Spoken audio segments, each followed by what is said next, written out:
Students next topic अपने को rotation of axis. Next topic आ रोटेशन ऑफ एक्सिस। आप फर्स्ट टॉपिक कर चुके हैं चेंज ऑफ ओरिजिन। ओरिजिन च की आप कि आप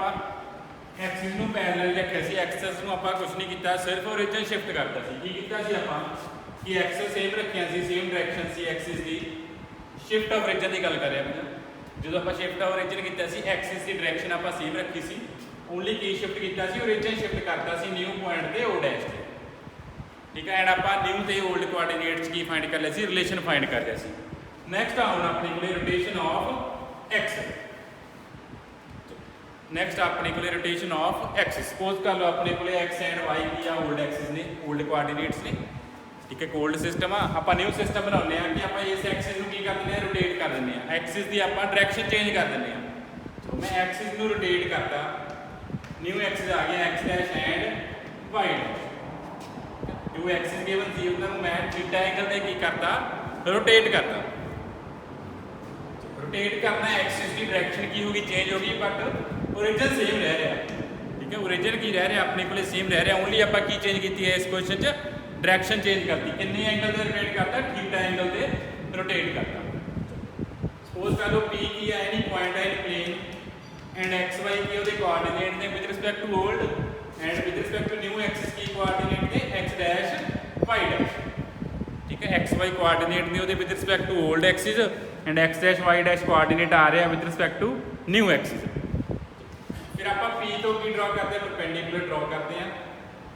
एक्स एक्सिस पे ड्रॉ कर लिया परपेंडिकुलर, सिमिलरली एक्स डैश पे ड्रॉ करते हैं। परपेंडिकुलर ड्रॉ किया P N on X axis and P N draw किया on X dash and let कर लो। सपोज कर लो जो पी आ वो एक्स डैश ने कितना एंगल मेक कर रहा वा, फाई एंगल मेक कर रहा। सपोज कर लो कि जो ओ पी पॉइंट आ ओ नाल ओ जो ओ पी आ वो एक्स डैश ने कितना एंगल मेक कर रहा है, फाई एंगल मेक कर रहा है। अपने को सपोज कर लिया आप फाई एंगल। ठीक है, आ रोटेशन कराई है थीटा की है, एक्सिस की रोटेशन कराई है, आ फाई एंगल आप की चूज कर लिया। आ जो ओ पी आ पी नूं ज्वाइन किया वो आ लाइन बन गई, जी ओ पी आ लाइन वो एक्स डैश ने कितना एंगल मेक कर रही है, फाई, वो आप सपोज कर लिया। ठीक है, चलो हुण देखो आपको पता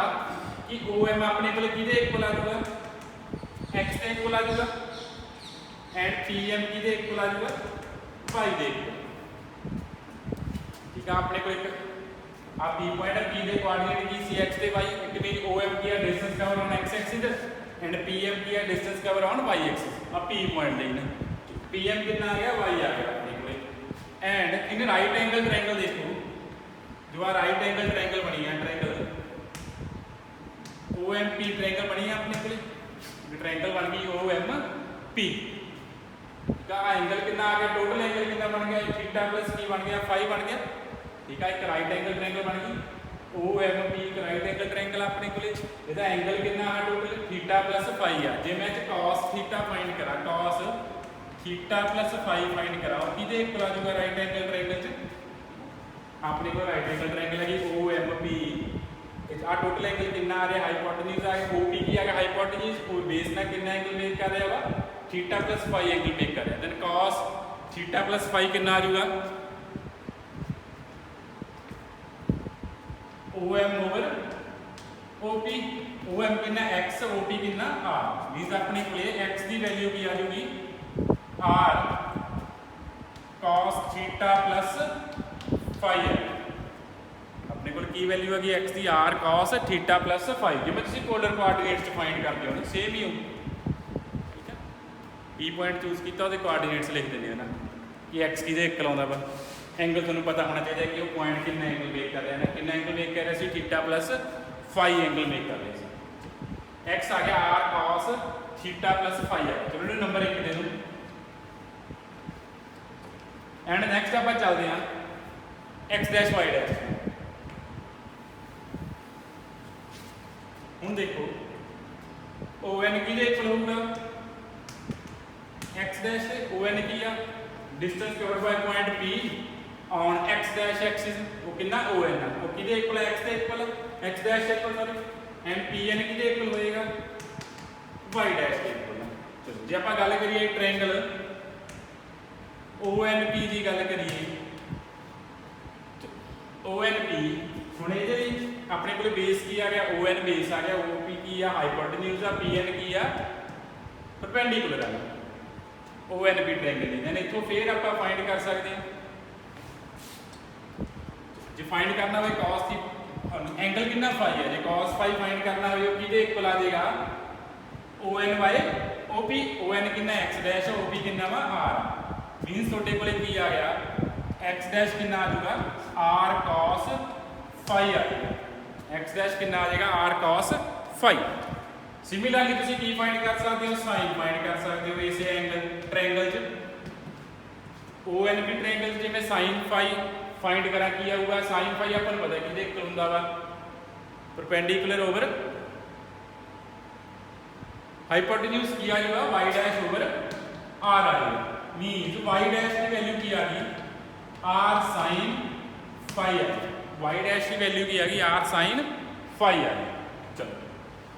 ਹੁਣ ਆਪਾਂ ਫਿਰ 1 ਤੇ ਚੱਲਦੇ ਹਾਂ ਦੁਬਾਰਾ ਜੋ ਆਪਾਂ ਨੰਬਰ 1 ਸਪੋਜ਼ ਕੀਤਾ ਸੀ ਆ ਵੈल्यू याद रखियो x डैश की वैल्यू की आ गई उस ट्रायंगल तो ONP ट्रायंगल तो r cos फाई आ गई y डैश की वैल्यू की आ गई r sin फाई आ गई ਹੁਣ ਆਪਾਂ 1 ਤੇ ਚੱਲਦੇ ਹਾਂ ਦੁਬਾਰਾ 1 अपने को की आ x is equal to r cos theta plus phi cos AB की वैल्यू पुट करो cos थीटा प्लस फाई में एक्सपेंड करो की आ गया cos theta into cos phi cos theta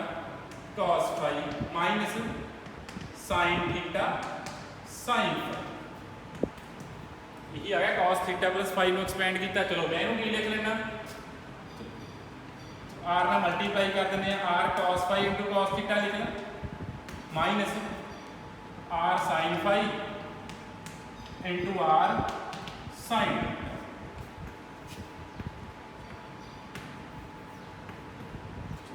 हुणे आपां फाइंड कर लिया कि अपने को r cos फाई किहदे इक्वल आउंदा वा हुणे आपां फाइंड कर चुके r cos फाई किहदे इक्वल आया सी x डैश दे इक्वल आया सी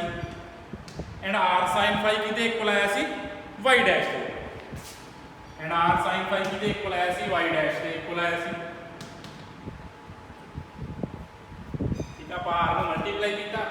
तो r cos फाई बन गया into cos theta minus r sin phi into sin theta r cos phi ते r sin फाई की वैल्यू पुट करती की सी value x dash and y dash respectively